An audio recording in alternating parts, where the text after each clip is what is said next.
오늘 본문은 베드로의 신앙 고백과 또 예수님의 순환 예고, 이제 예수님의 1차 순환 예고가 나와 있는 장면이에요. 마가복음으로 본다면은 마가복음의 분수령이다. 사람들은 그렇게 이야기합니다. 오늘 사건에 이르기까지 예수님께서 공생애를 시작하셔서 여러 가지 말씀을 가르치고 전하시고 병자들을 고치시고 귀신 쫓고 이 사건이 쭉 전개되다가 이 베드로의 순환 예고에 정점을 딱 이르게 됩니다.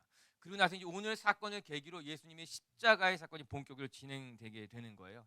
이제 예수님의 사역의 분수령과 같은 꼭지점을 찍은 것이 베드로의 이제 신앙 고백이 됩니다. 예수님은 온전히 그리스도이십니다. 이 고백하는 말씀이죠. 그래서 우리 베드로의 신앙 고백이 마가복음을 이해하는 데 있어서 또 예수님의 생애를 이해하는 데 있어서 매우 중요한 지점이 될 수 있어요.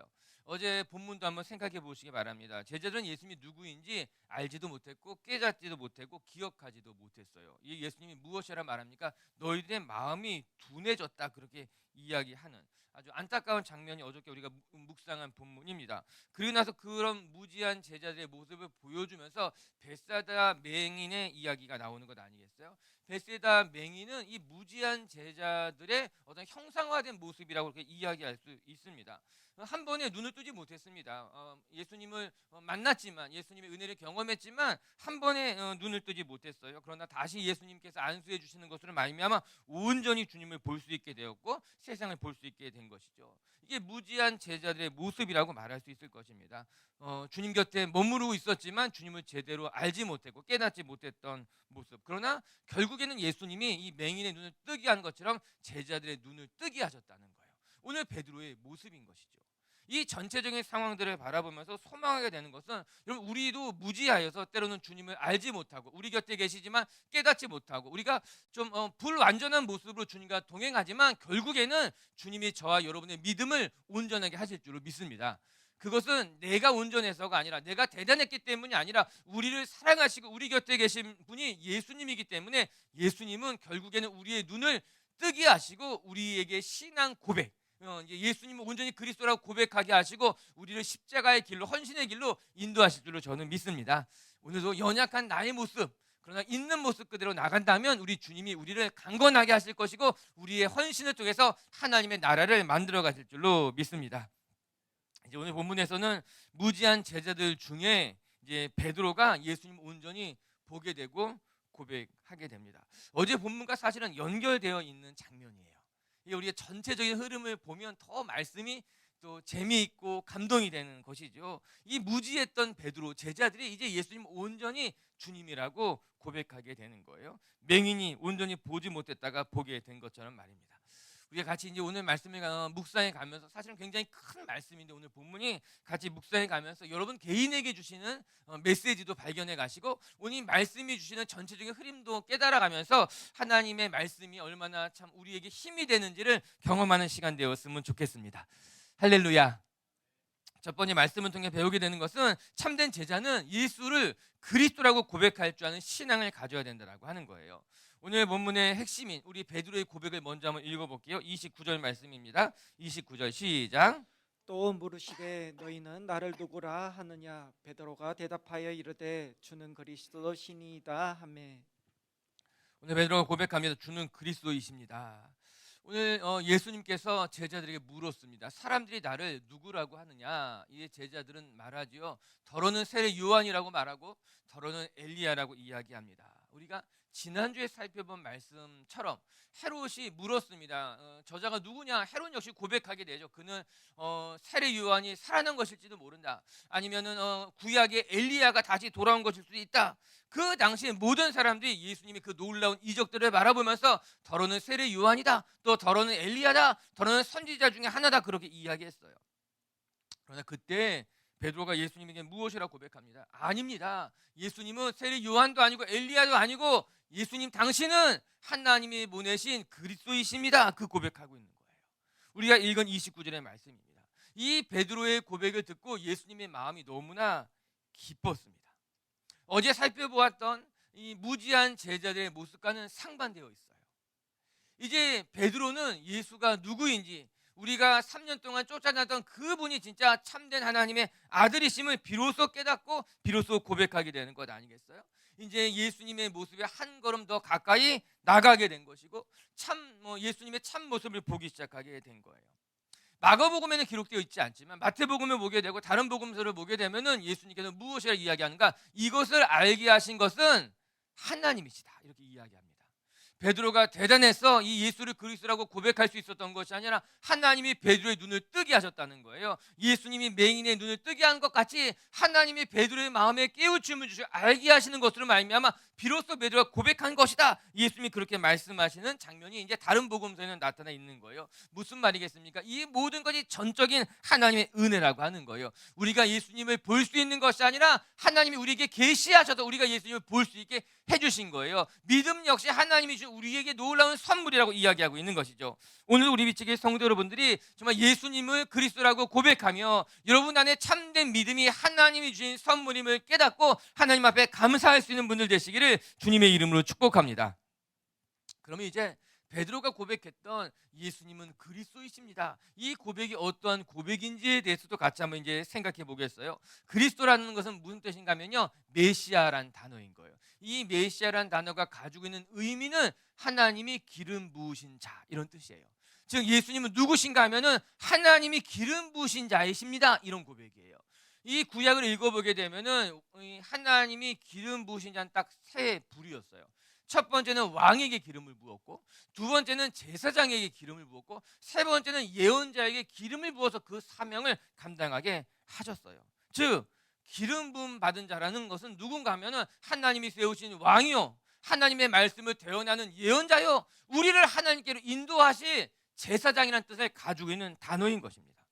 베드로는 예수님이 누구인지 너무나 정확하게 이야기합니다. 예수님은 어떠한 분인가? 이 땅에 하나님이 보내신 하나님의 왕이며 또한 하나님의 말씀을 대언하시는 예언자이시며 우리를 하나님께로 인도하실 분이 바로 예수님입니다. 이 고백이 베드로의 고백이고 주는 그리스도이십니다, 이 고백에 담겨져 있는 참된 의미라고 하는 것이에요. 오늘도 우리가 기억할 것은 예수님은 누구인가? 이 땅에 참된 왕으로 오신 분이 예수님이십니다. 그리고 하나님의 말씀을 대언하여 우리에게 가르치시는 분이 예수님이시고 우리를 하나님께로 인도하실 유일한 대제사장이 예수님이라는 사실을 기억하시고 그 예수를 그리스도라고 고백하는 여러분들 되시길 주님의 이름으로 축복합니다. 그래서 신앙이란 무엇인가 하면요, 예수를 그리스도라고 고백하는 게 신앙이에요. 우리가 세례 베풀 때도 예수를 그리스도로 고백하는, 이게 엄청나게 중요한 이야기죠. 예수가 단지 사람이 아니라, 예수가 단지 선지자가 아니라 예수는 하나님이 우리를 위해서 보내주신 참된 왕이요, 제사장이시요, 예언자십니다. 이 고백이 신앙인의 고백이라고 하는 것입니다. 할렐루야. 그런데 이 고백을 어디서 했을까? 이 말씀 또한 참 중요합니다.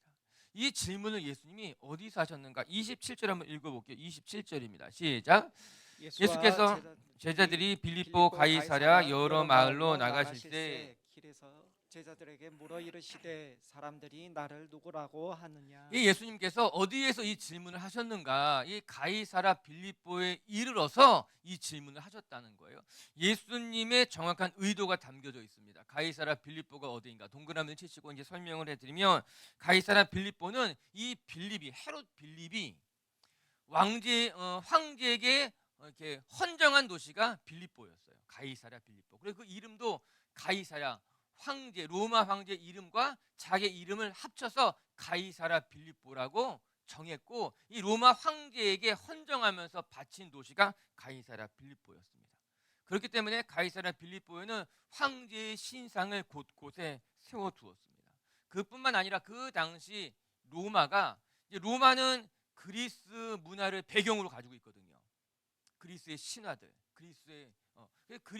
그래서 이 로마에는 그리스 신화에서부터 이제 나오는 여러 가지 우상들, 그리스에 가보면 만나게 된 많은 신전들, 그것들이 가득한 곳이 가이사랴 빌립보예요.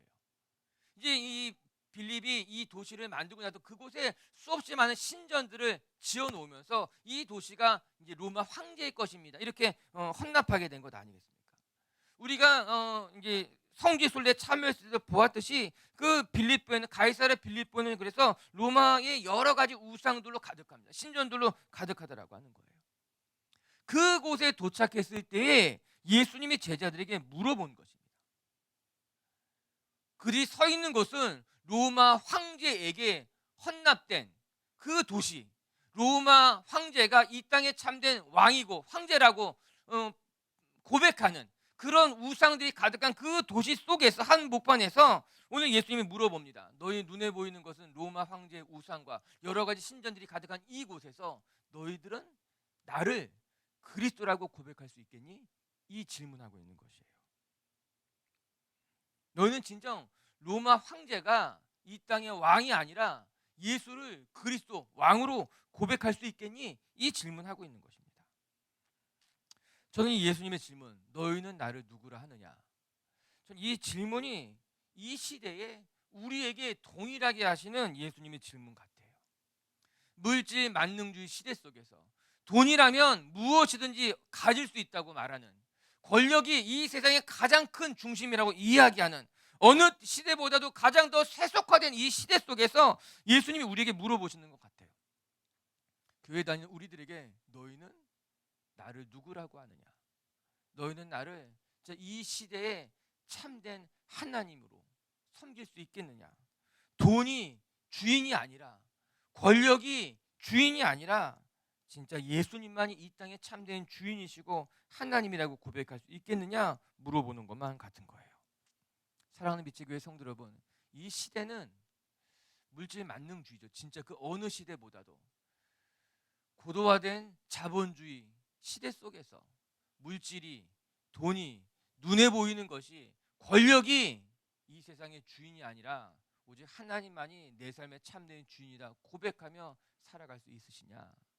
저 오늘도 주님만이 나의 그리스도이시고 이 세상의 그리스도이심을 고백하는 성도님들 되시기를 주의 이름으로 축복합니다. 그런데 이 그리스도는 십자가를 통해서 하나님의 나라를 완성한다는 것이 오늘 본문의 사실 매우 중요한 메시지가 됩니다. 우리 31절도 한번 읽어볼까요? 31절 말씀 시작. 인자가 많은 고난을 받고 제사장과 대제사장들과 서기관들에게 버림받아 죽임을 당하고 사흘 만에 살아나야 할 것을 비로소 그들에게 가르치시되, 베드로의 신앙 고백 이후에 주님이 진짜 그리스도이십니다, 참된 왕이고 제사장이고 예언자이십니다라는 이 고백한 이후에 오늘 예수님께서 비로소 베드로에게, 제자들에게 예수님의 십자가 순환을 가르쳐 주시는 장면인 거예요. 이게 첫 번째 예수님 순환 예고예요. 총 3번 순환 예고하시는데 예수님이 이제 처음으로 나의 길은 십자가의 길이라는 것을 가르쳐 주고 계시는 장면입니다. 매우 중요한 의미를 가지고 있죠. 예수님이 메시아임을 선포하고 난 이후에 이 말씀을 하시는 것은 예수님이 이 땅의 왕이고 이 땅에 하나님이 보내주신 제사장이지만 그 왕의 자리는 힘으로 얻는 자리가 아니라 십자가로 완성하는 자리임을 보여주고 있는 것이에요. 그리고 예수님이 친히 몸소 그 십자가를 지시는 것으로 말미암아 보여주고 계시는 것이죠. 로마는 힘으로 세상을 제패하고 지배했습니다. 그러나 예수 그리스도는 하나님의 나라는 힘으로 얻는 것이 아니라 십자가로 완성하는 것임을 오늘 예수님이 가르쳐주고 계시고 보여주시는 거예요. 여러분, 그렇기 때문에 이 하나님의 백성들이, 하나님의 사람들이 하나님의 나라가 완성되는 것이 사실은 굉장히 어렵고 힘든 일일 수 있죠.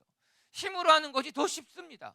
힘으로 하면은 단순해 보일 수 있습니다. 그러나 하나님의 나라는 힘으로 억압하는 것이 아니라 제압하는 것이 아니라 십자가로 완성하는 것이 하나님의 나라이기 때문에 하나님의 나라가 더 어렵게 느껴질 수 있게 되는 것이에요. 그러나 예수님 우리에게 분명히 보여주십니다. 이 땅에 왕으로 오신 예수 그리스도는 하나님의 나라를 힘으로 완성하는 것이 아니라 십자가로 완성하는 것이다. 그렇게 이제 비로소 예수님이 제자들에게 처음으로 가르쳐주고 있는 것이에요. 오늘도 우리 빛의교회 성도 여러분들이 우리 신앙을 가지고 살아간다라고 하는 것은 내가 가진 어떤 다른 것들로 하나님의 나라를 완성해가는 것이 아니라 이제 뒤에 살펴보겠지만은 자기 자신을 부인하고 자기의 십자가를 짊어지는 것으로 말미암아 하나님의 나라를 완성한다는 것을 늘 기억하면서 여러분의 삶이 예수님만을 바라보고 예수님만을 그리스도로 고백할 수 있는 성도님들이 되시기를 주님의 이름으로 축복합니다. 두 번째, 또 오늘 말씀을 통해 배우게 되는 것은 이제 우리가 예수를 그리스도로 고백했다면 참된 제자는 자기 자신을 부인하고 자기의 십자가를 짊어지는 것이 참된 제자의 삶이다, 그렇게 이야기하고 있습니다. 우리 32절과 33절 같이 한번 읽어보겠습니다. 시작. 드러내놓고 이 말씀을 하시기. 베드로가 예수를 붙들고 항변하매 예수께서 돌이키사 제자들을 보시며 베드로를 꾸짖어 이르시되 사탄아 내 뒤로 물러가라. 내가 하나님의 일을 생각하지 아니하고 도리어 사람의 일을 생각하는도다 하시고. 아멘. 32절에 드러내놓고 이 말씀을 하시니, 예수님은 지금까지 이렇게 말씀하지 않았습니다. 예수님 지금까지 항상 숨으셨습니다. 그리스도이심을 말하지 말게 하셨습니다. 이제는 드러내놓고 자신이 그리스도이심과 십자가 지실 것을 말씀하셨다라고 하는 거예요. 때가 가까이 이른 거죠. 그런데 안타깝게도 이때 베드로의 항변이 나옵니다. 예수님을 붙들고 항변하며 그렇게 하지 마십시오, 항변했다는 거예요. 이때 예수님께서 베드로를 크게 꾸짖습니다. 우리가 읽은 33절의 말씀은 여러분이 읽은 것처럼 그렇게 읽어서는 안 되는 거예요. 좀 더 뉘앙스를 살린다면 사단아 내 뒤로 물러가라, 이렇게 얌전하게 말하는 게 아니에요. 호통을 치듯이 예수님 말씀하셨을 거예요. 듣는 사람들이 깜짝 놀라게 예수님 말씀하셨을 거예요. 사탄아 물러가라고 이야기했을 겁니다. 베드로의 마음이 얼마나 무안했을까요? 너무너무 무안했을 겁니다. 나는 예수님을 위한다고 이야기했는데 예수님이 베드로에게 베드로야 이야기하지 않고 오히려 사단아 이야기했으니 베드로의 마음이 너무너무 무안했을 것입니다. 그런데 예수님도 베드로가 무안할 것을 알았을 것입니다. 때로는 이렇게 크게 꾸짖는 것이 필요하기 때문에 예수님은 작정하고 베드로를 꾸짖으신 거예요. 이 모든 상황을 설명할 수 있었을 것입니다. 아니야 베드로야, 그거 아니라 이렇게 해야 돼. 너 지금 내가 항변한 것이 너 잘못한 거야. 이렇게 설명하셨을 수 있었을 거예요.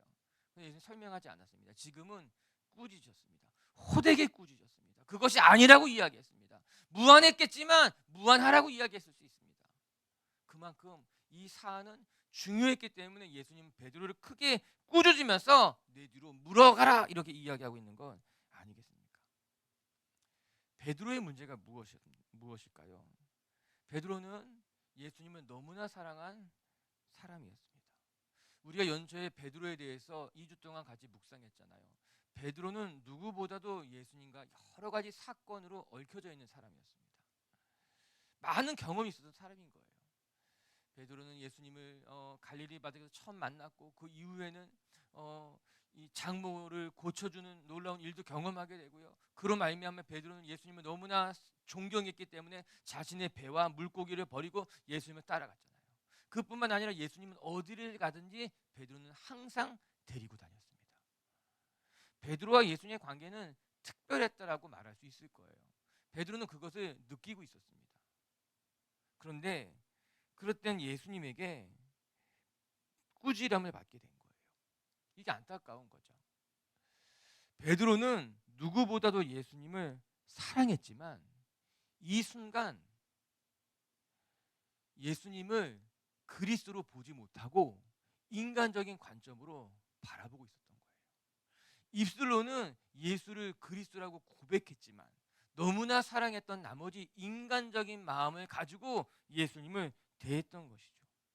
이게 예수님께서 베드로에게 무엇이라고 말합니까? 내가 하나님의 일을 생각하지 않고 사람의 일만 생각하는구나, 이렇게 이야기하고 있는 거예요.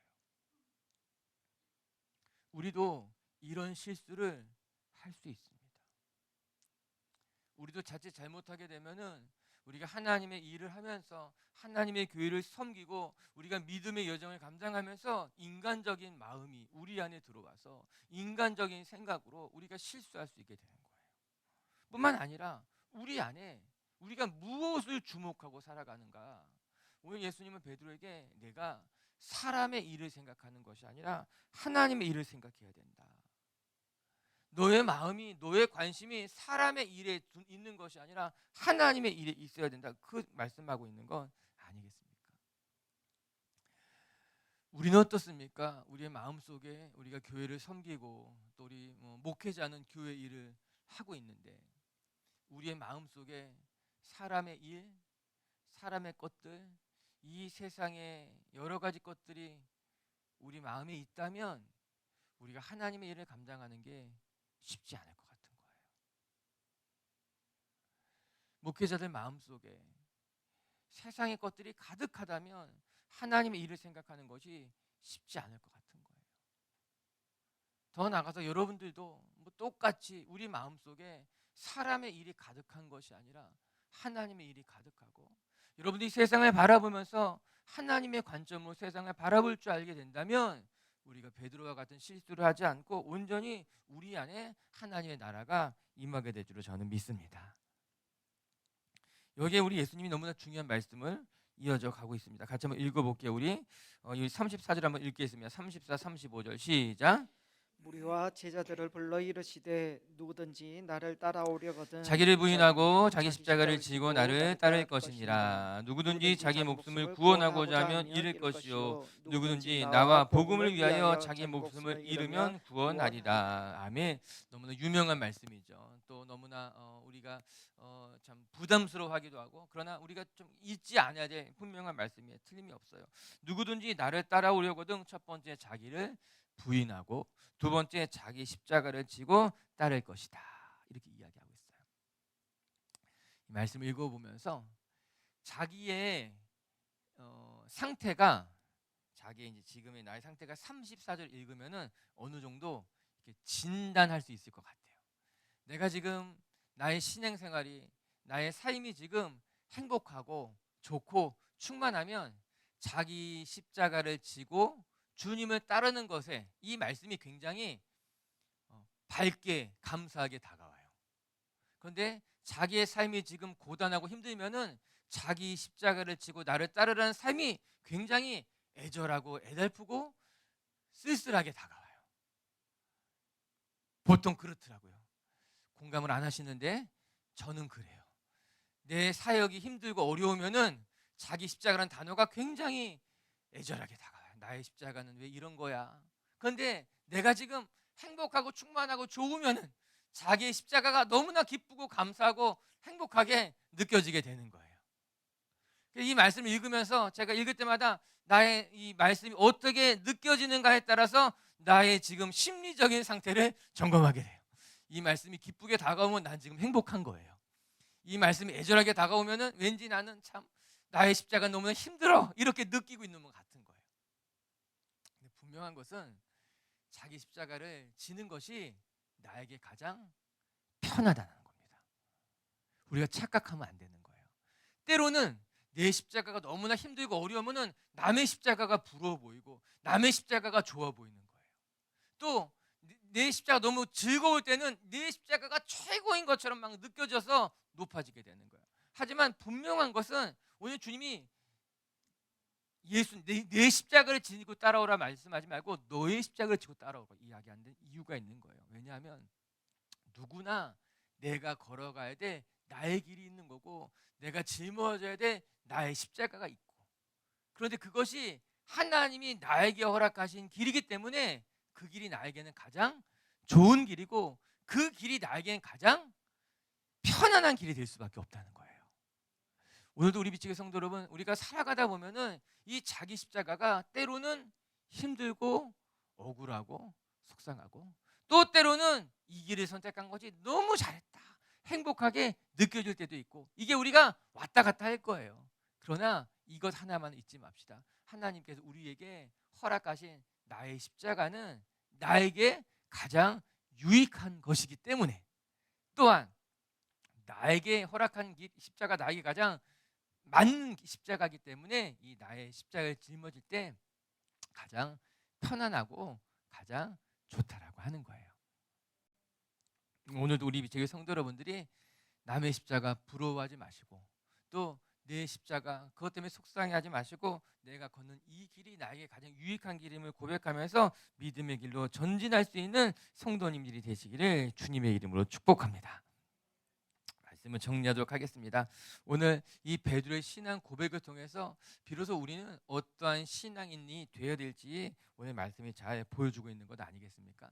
오늘도 우리 비추교회 식구들이여 때로는 주님을 온전히 보지 못하고 우리 신앙이 주님 곁에 늘 있지만 완전하지 못할 때 주님께서는요 우리 눈을 뜨게 하실 것이고요 예수를 그리스도로 고백할 수 있게 우리를 인도해 주실 것이라는 것을 기억하시고 연약한 믿음이지만 또 온전히 주님만 바라보며 이 믿음의 여정을 감당하는 성도님들이 되시기를 주의 이름으로 축복합니다. 첫 번째 참된 제자란 누구인가?